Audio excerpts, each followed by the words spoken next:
glad that you have joined us for worship on this holiest of nights. If this is your first time worshiping with us, I'm Albert Dulworth, and I'm the senior pastor here at St. Paul's, and together with Pastors Judy and Pastor Rick, our staff and our congregation, we want you to know that whether you're joining us for the first time, in person or online, you are always welcome here. If you're searching for a church home, we here at St. Paul's would love to be that church home for you. You may be seated. As we step into this new year in the coming days, there are plenty of great things happening here at St. Paul's, including a sermon series on faith and contemporary films, and we hope that you'll pick up a bag of popcorn before you leave today if you didn't on your way in, and share it with a friend. Invite them to join you in this new year for a movie and faith discussions here at St. Paul's. There are several other announcements that are in your worship program this evening, as well as on our website at stpaulsrochester.org. But for now, it's time to turn off our cell phones. Time to put those notifications on vibrate. It may even be, for some of us, a time to put a piece of duct tape over the face of our watches. Because it's Christmas Eve, and time is standing still for a moment. It's the time, perhaps the only time of the year when here and now drift far away and we fall under the spell of storytelling. Tonight we are both here and on a lonely hillside outside of Bethlehem.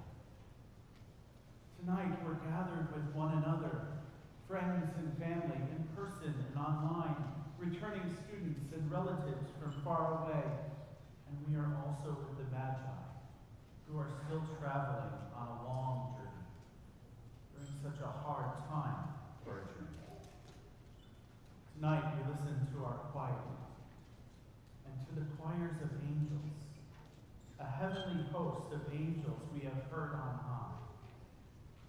Tonight, just like everything, is new.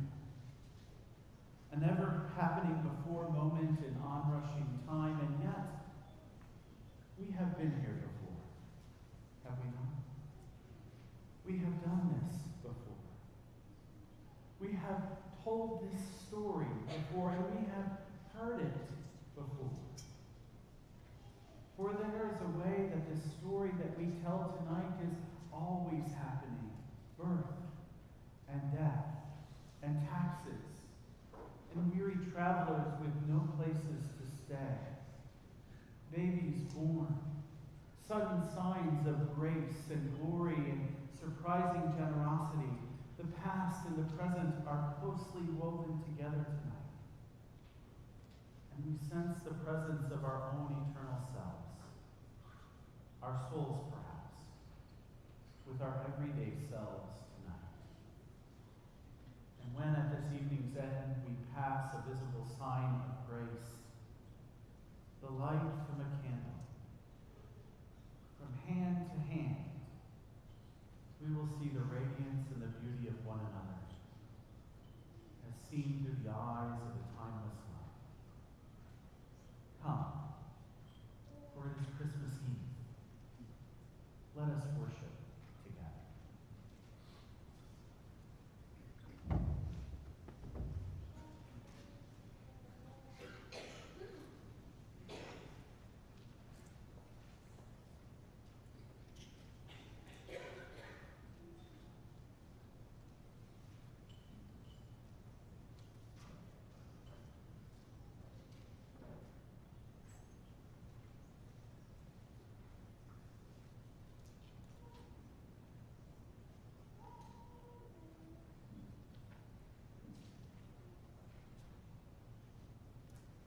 All during the last 4 Sundays, the season of Advent, we have been traveling to famous places on the way to Bethlehem.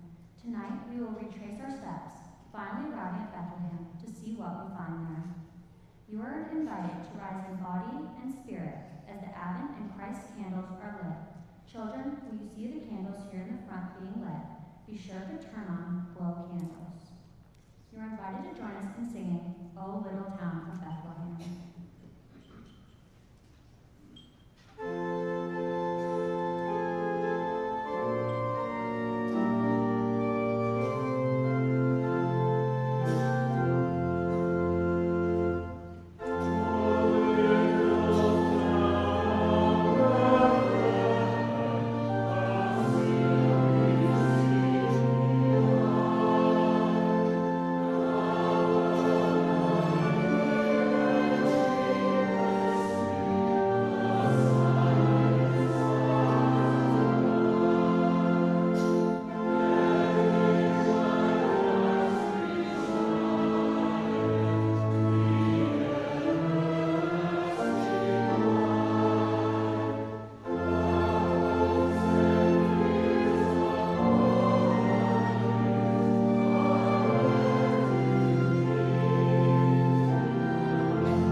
The journey of life requires the light of hope, peace, joy, and love shining out into the world. On our way to Bethlehem, we search for the star that lights the path. The road can be difficult, and the search for home can be elusive. We are people who look for good news for all people. There are milestones, signs, and markers that can guide us to a better day.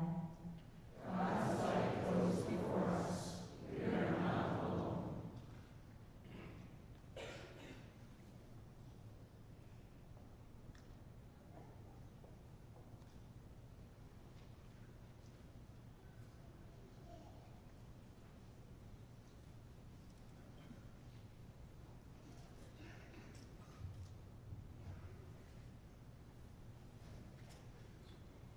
Hear how the Christmas story unfolds according to the Gospel of Luke.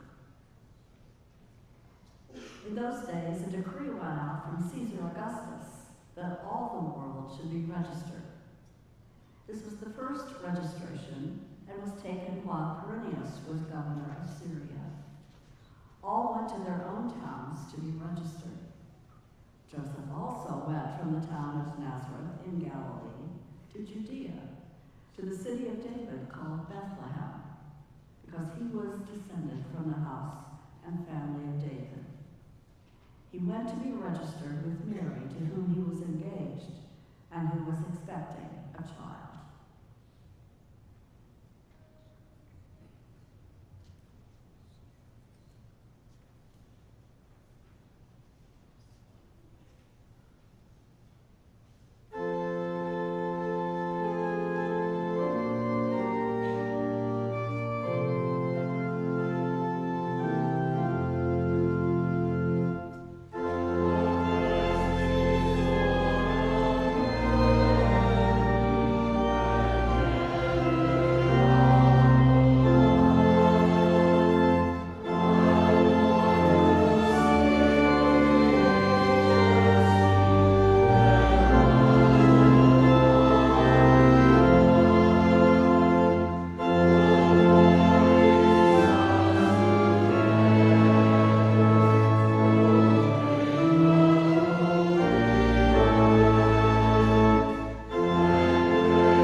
to deliver her child. And she gave birth to her firstborn son, and wrapped him in bands of cloth, and laid him in a manger, because there was no place in the guest room.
light shone around them, and they were terrified. But the angel said to them, "Do not be afraid, for see, I am bringing you good news of great joy for all the people. To you is born this day in the city of David a Savior, who is the Messiah, the Lord. This will be a sign for you. You will find a child wrapped in bands of cloth and lying in a manger." And suddenly there was with the angel a multitude of the heavenly host, praising God and saying, "Glory to God in the highest heaven, and on earth peace among those whom he favors."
which the Lord has made known to us.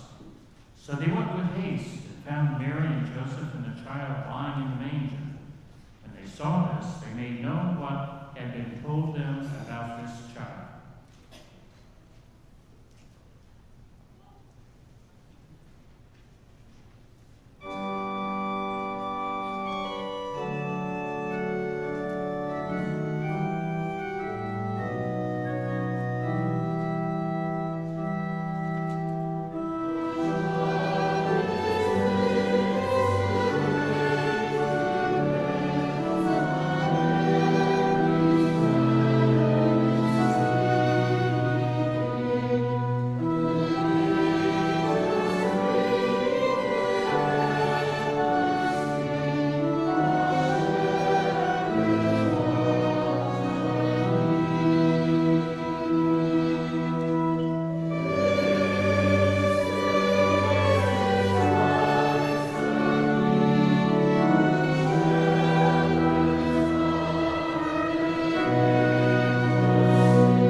The shepherds returned, glorifying and praising God for all that they had heard and seen, just as it had been told them.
of giving. We think of God's great gift of the Christ child, the light of the world. As we give to the work of God here on earth, let us be mindful of those who will benefit from the ministries that are funded by our giving, that they will be blessed by God's redeeming love. Please pray with me. Bless these gifts, O God, and those who have given in joy. May the good news of Jesus Christ be shown and demonstrated through our giving. Amen.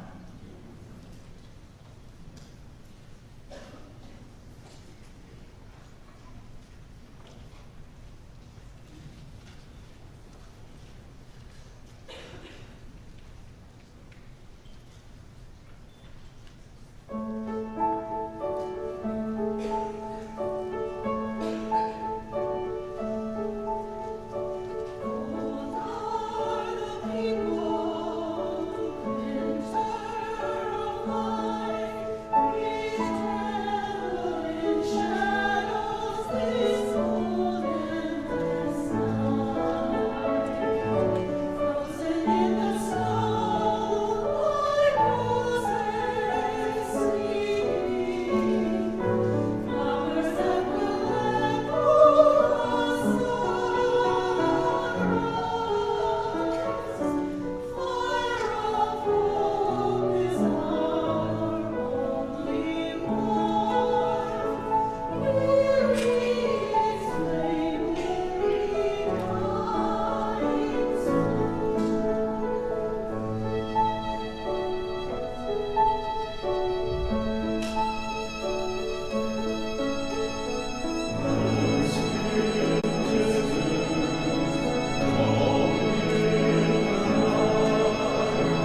So beautiful and so beautiful. No, you can be seated. We don't have doxology tonight. I kind of throw you off, don't I? I'm sorry.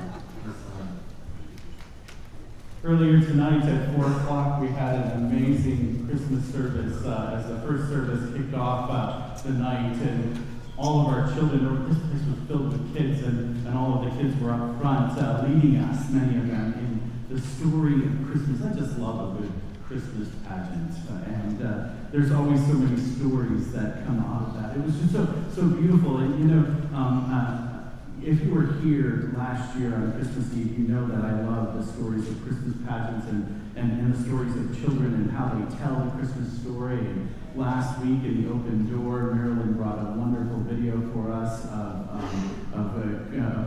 children telling the Christmas story and adults acting out the story as children told it in their own words. So you can only imagine that. And if you wanted that link, Marilyn will find a way to give them that link. It's something you should see. It's out there. But thinking of that, not too long ago, I came across another story of the children's Christmas pageant told by the Reverend Dr. Larry Pettin, the senior pastor at Crosspoint Community Church in Arkansas. He shares the story of a Sunday school teacher who was putting together a Christmas pageant for their local church, as they had done every year. And like any traditional Christmas pageant, it had all of the main characters that you expect to see. And like a lot of Christmas pageants, even though you don't hear the story of the innkeeper, there was an innkeeper in the story, and it included that story of Mary and Joseph coming to the inn and the response of the innkeeper. And one boy wanted so much to be Joseph. That was his dream role in the Christmas pageant at his church, but when the parts were eventually handed out, he didn't get the part he wanted. Instead, he was assigned to be the innkeeper. And he was really upset that he didn't get the part of Joseph. He really wanted to be the innkeeper. He didn't want to be the innkeeper. He wanted to be Joseph, but he didn't say anything to the director about it. And during all of the rehearsals, he just constantly thought about what he might do that night of the performance to get even with the rival of his who had gotten that part of Joseph.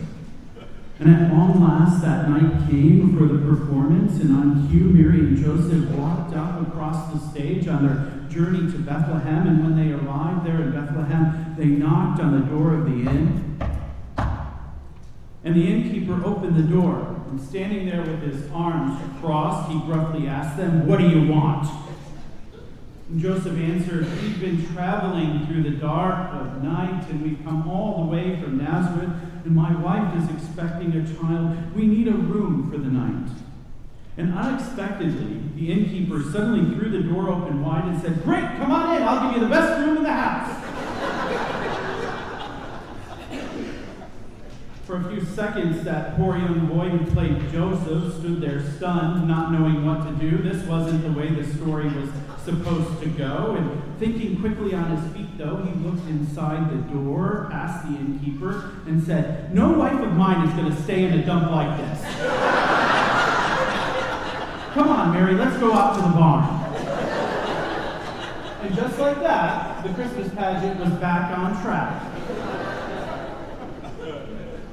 We come together on this beautiful, sacred, holiest of nights, and I'm guessing that most of us, maybe not all of us, but most of us might be able to tell this story from memory.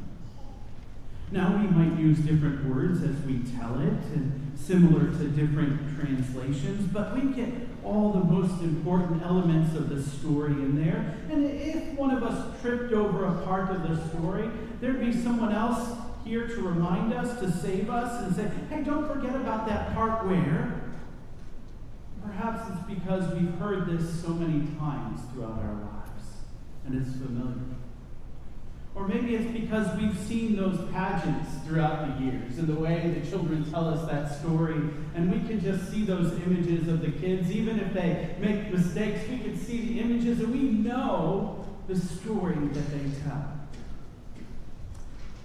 Or just maybe it's because it's a story that belongs to us as a community of people.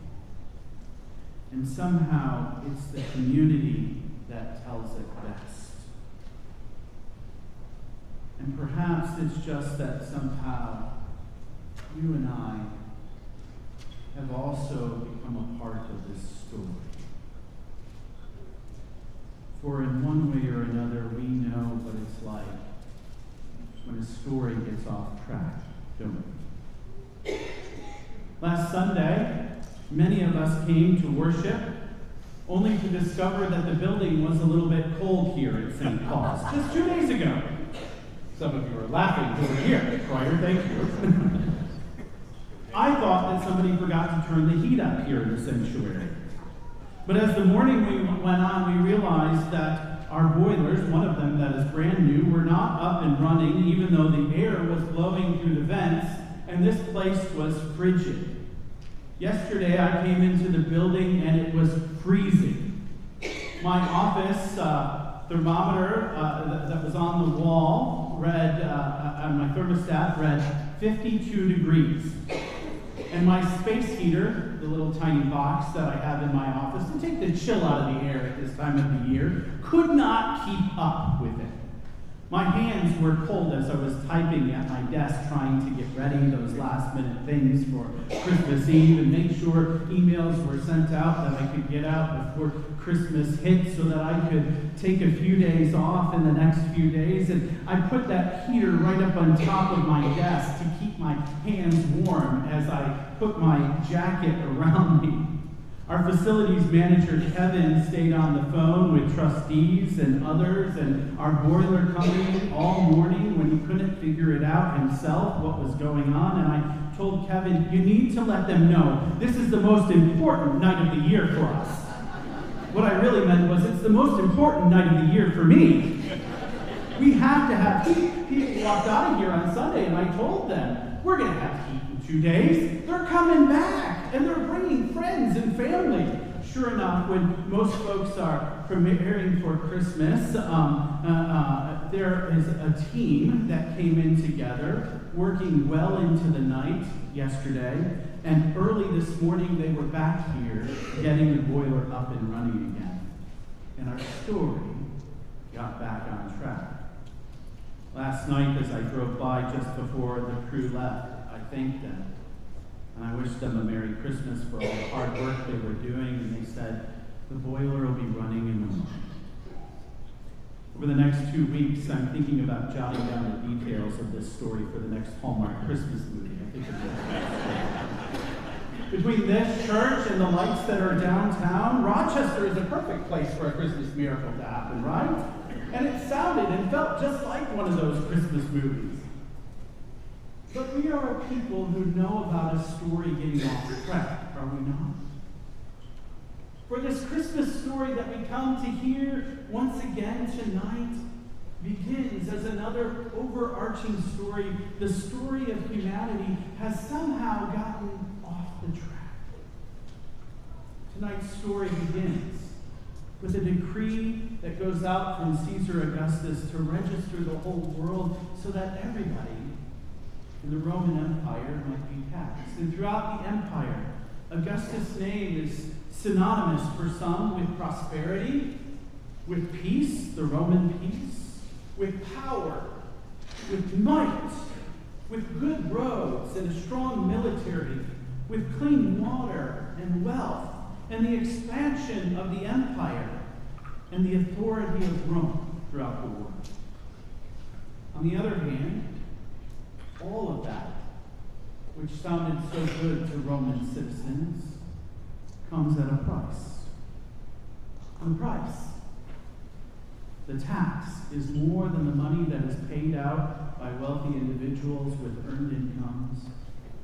The price includes the unjust treatment of those who have been conquered and ruled over yet again, the very people of God who were in the land.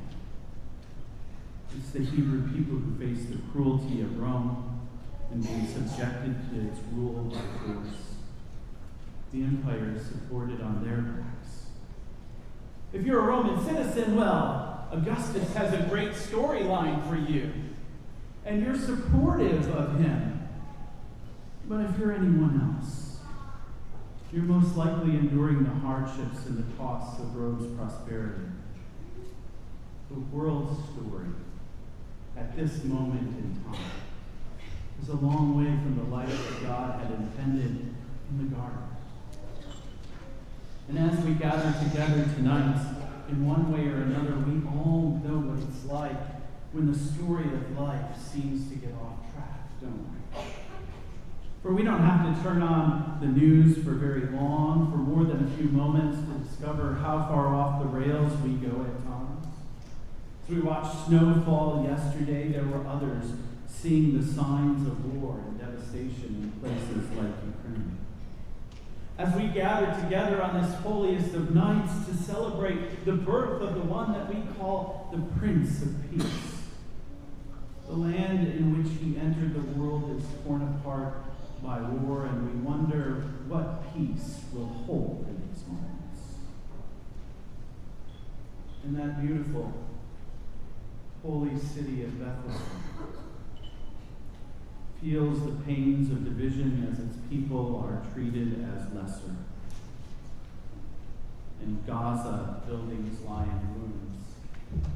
And even as hostilities seem to cease for a moment, people are starving without care, without clothing, without clean water, without homes, without the basic necessities for life. Infants are crying in the streets. In our own homeland, it's hard to imagine the common good among us as we experience our own separations. Children in schools and CEOs experience violence, which we never seem to get to the matter of the heart of things like safety or health care or caring for the least. Somehow we've gotten off track from the image of that garden in which we first lived. But it seems that it was precisely when the world was most off track, as Romans ruled with their iron fists. It's in that moment that God chooses to enter into the world, not simply to set things right by force. No, for if God were going to do that, God would have brought in a more powerful military than the Romans had. If God wanted to overthrow the Romans by their own methods, God would have brought the best of swords and shields and much faster chariots and horses than they had. Instead, God comes. Not in the ways that we expect or those who had longed for God to come would hope, but God comes when the world seems most off track from the story that God intends for us. And when God enters the scene, it is not in the thrones of power in places like Rome or among the greatest of the places and parts of the empire's strength, but in the humility of a place called Bethlehem. Bet-Lechem. The name itself isn't very powerful either, for it means house of bread. It's the homeland of Joseph and his ancestor, the great King David. But don't forget, David didn't come from the strongest of stock. He was a shepherd. And he wasn't very much to look at. Oh, yeah, there were shepherds in the story too, right? And when God enters the scene, God doesn't come as that commanding general or that grown-up authoritarian Caesar who rules by might, but God comes to us in the simplicity, no, in the vulnerability of an infant. One called Prince of Peace. But this prince isn't of the most austere and wealthy bloodlines. No, he comes from poor, transient parents who are far away from their home in Nazareth. And rather than some beautiful mansion or fortress, he'll only know a stable. He won't be covered by a down blanket that keeps him warm or laid upon a mattress of feathers, but rather in the very place where animals feed. He will make his bed. And from that place, God's living presence will become bread for the world. You see, in the face of Rome, God speaks good news of great joy, not to the ruling powers that be, not to the religious and righteous priests, not to the people who seem to be the most faithful among them, not to King Herod or Caesar Augustus or the high priest back at the temple in Jerusalem, but to a group of shepherds,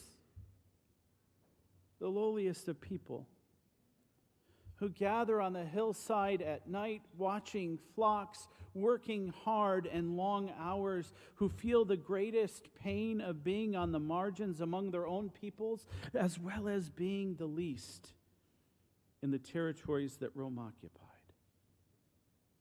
And when the angels appear, they're terrified.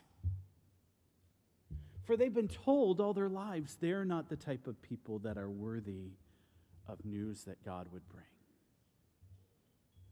But it's through the darkness of a universe that they didn't fully comprehend that the light of the stars shone upon them in the field that night. Just imagine. Imagine the infinite number of light years in the galaxies that light had to travel through from those distant stars to light up that sky over Bethlehem that night, so that they might see the angels who pierced through the darkness of that one night and hear their message. This is how God's love becomes real. In the face of the powers that were beyond their control and ours, in the face of what seems to be impossibilities, in the face of cruelty and injustice, in the face of humanity caused by human-owned actions that have somehow bumped our stories off the tracks when we've somehow gotten it wrong, in those moments it is then that God comes to be with us. It is then that love is made real. In the sound of a baby's cry, God becomes vulnerable enough to experience our lives.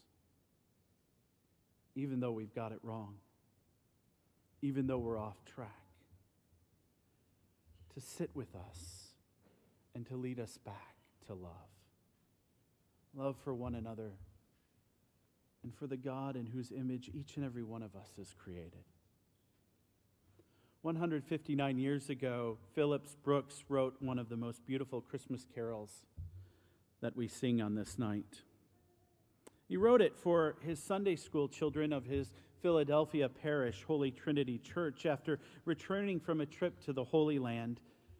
On his trip, he had traveled on horseback, it said, from Jerusalem to Bethlehem on Christmas Eve. And his trip inspired him to communicate his feelings for the children and also to share with them the story and the beauty of this majestic night. And today we began our service lighting the candles of the Advent wreath and singing the words, "O little town of Bethlehem, how still we see thee lie. Above thy deep and dreamless sleep, the silent stars go by. Yet in thy dark streets shineth the everlasting light. The hopes and fears of all the years are met in thee tonight." Phillips Brooks, organist, set that piece to music, and we have the version that has become one of the most popular carols in the United States to this very day. It touches our hearts. It's the carol that we sing on this night that allows us to be both here at St. Paul's in Rochester and somehow transports our souls and our spirits to a beautiful place in Bethlehem, where God entered into the scene of our lives. We sang 3 of 4 verses that are in our hymnal to this day. But over the years, another verse was left off.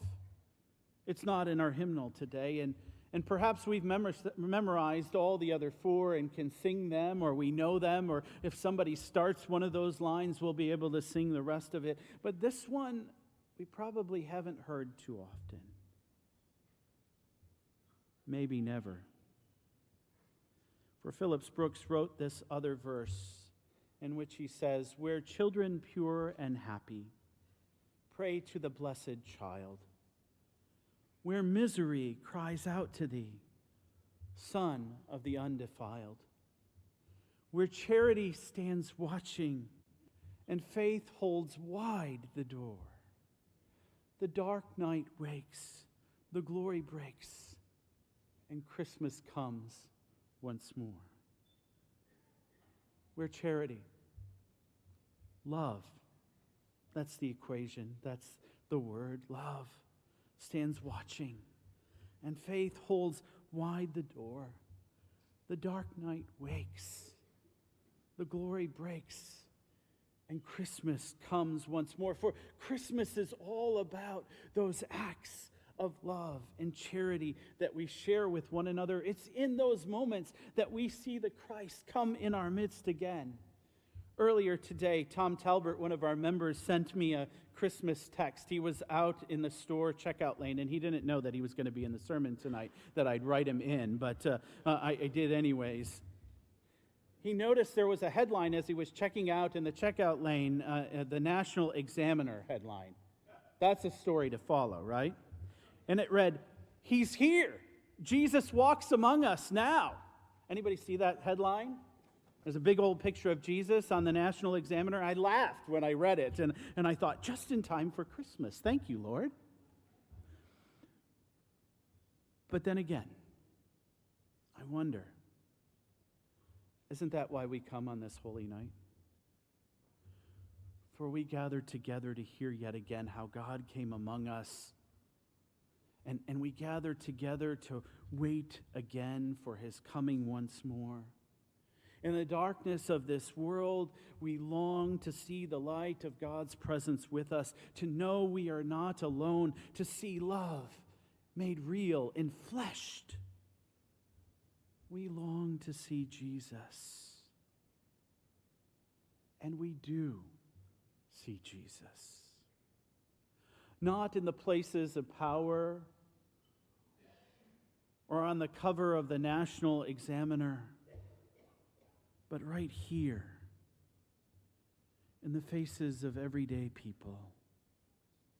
For it's in the midst of the most common of people and places, among those who long for and work to set the world back on track, that we see the face of the Christ child yet again. It's among the orphan and the refugee, the immigrant, those who struggle, and those who mourn. It's among the homeless and the hungry and the sick, and those who need clothing, and those who cry out for justice, that we discover God's presence breaking into our lives and into our world again, calling out to us in the darkness of the night. For it's still in the dark streets of places like Bethlehem that the very bread of heaven comes and lays his head to bring life for us and for the whole world. And like the shepherds, we're invited to come and see. Oh no, we're not worthy.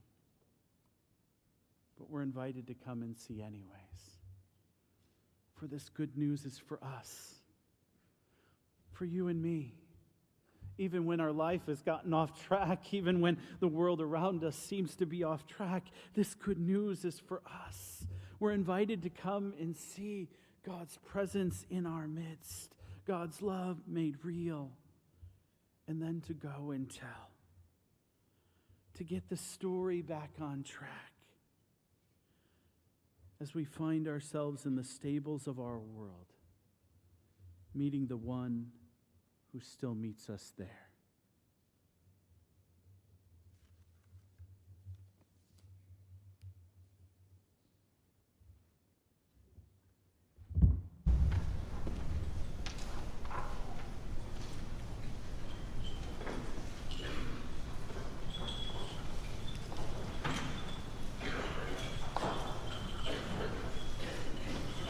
One of the most visible signs that we share on this holy night of God's love made real for us in the midst of the darkness of our world is when we gather together and we sing Silent Night with one another and we light our candles. Kids, if you haven't broken your glow sticks, do that now. If you didn't do it earlier, do that now. Some of you haven't. Can I see them? Can you trip up with them and raise them for us? Yeah. Beginning that light among us. And those of you who have candles, this for me is always the most special part of this night, for we gather our light as a people of faith from the Christ candle. Christ who is born into our midst, who comes among us. The Holy Family joins us this evening to remind us of that presence that is in our midst.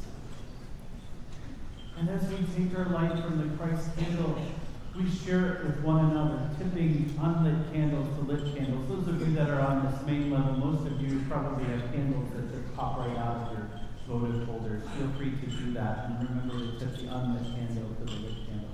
Those of you that are in the balcony may not have those same candles, but your wicks are pretty long, so feel free to tip the unlit candle to the lit candle. And if somehow you're struggling with that, don't worry, the ushers will be by to help you out. In this moment, as the room will darken, remember the one who comes into our midst, piercing through the darkness with light and love. Would you join me as we sing together and share Christ's light and love with one another?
through the darkness of this night. And together, light is enough to light up this room.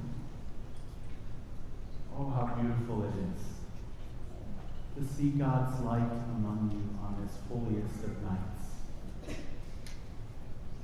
Each candle is like an act of love, shared with one another. And we have the opportunity to go and share those acts of love out in the world. So the story we've heard tonight might not end here, but continue in our lives. And the love that we have come to know on this most holy of nights might be the love that strengthens us, that fills us, and that pours forth from us each and every night of our lives. Merry Christmas, church. Would you sing together with me one more time that first verse, silent? Christmas.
when the song of the angels is still, when the star in the sky is gone, when the kings and princes are home, when the shepherds are back with their flock, the work of Christmas begins to find the lost, to heal the broken, to feed the hungry, to release the prisoner, to rebuild the nations, to bring peace among others, to make music